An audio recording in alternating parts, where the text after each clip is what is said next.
വെറും 8 മണിക്കൂർ 40 മിനിറ്റ് കൊണ്ട് എറണാകുളത്ത് നിന്നും ഇനി ബാംഗ്ലൂരിലെത്താം.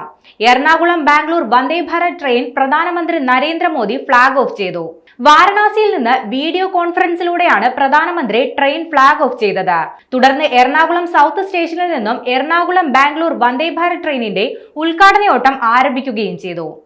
ഉദ്ഘാടനയോട്ടത്തിൽ ജനപ്രതിനിധികൾ, മാധ്യമപ്രവർത്തകർ, അധ്യാപകർ, കുട്ടികൾ, സോഷ്യൽ മീഡിയ ഇൻഫ്ലുവൻസർമാർ തുടങ്ങി സുവനീർ ടിക്കറ്റ് ഉള്ളവർക്ക് മാത്രമാണ് യാത്ര ചെയ്യാനാവുന്നത്. നവംബർ 11 മുതൽ എറണാകുളം ബാംഗ്ലൂർ വന്ദേ ഭാരത് ട്രെയിനിന്റെ സാധാരണ സർവീസ് ആരംഭിക്കും.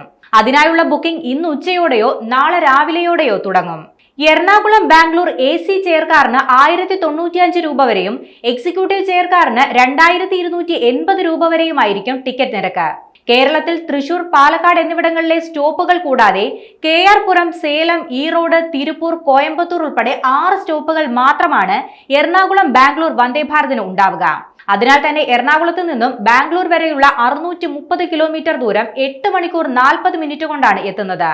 ഈ പാതയിലൂടെയുള്ള ഏറ്റവും ദൈർഘ്യം കുറഞ്ഞ ട്രെയിൻ സർവീസ് ആയിരിക്കും എറണാകുളം ബാംഗ്ലൂർ വന്ദേ ഭാരത്. 8 കോച്ചുകളുള്ള ട്രെയിനിൽ 600 യാത്രക്കാർക്ക് ഒരു സമയം യാത്ര ചെയ്യാൻ കഴിയുന്ന രീതിയിലാണ് സജ്ജീകരിച്ചിട്ടുള്ളത്. എറണാകുളം സൗത്ത് സ്റ്റേഷനിൽ നിന്ന് ആരംഭിക്കുന്ന എറണാകുളം ബാംഗ്ലൂർ വന്ദേ ഭാരത് ട്രെയിനിന്റെ ഉദ്ഘാടന ചടങ്ങിൽ ഗവർണർ രാജേന്ദ്ര ആർലേക്കർ, കേന്ദ്രമന്ത്രിമാരായ സുരേഷ് ഗോപി, ജോർജ് കുര്യൻ, മന്ത്രി P രാജീവ് എന്നിവരും മറ്റ് ജനപ്രതിനിധികളും പങ്കെടുത്തു.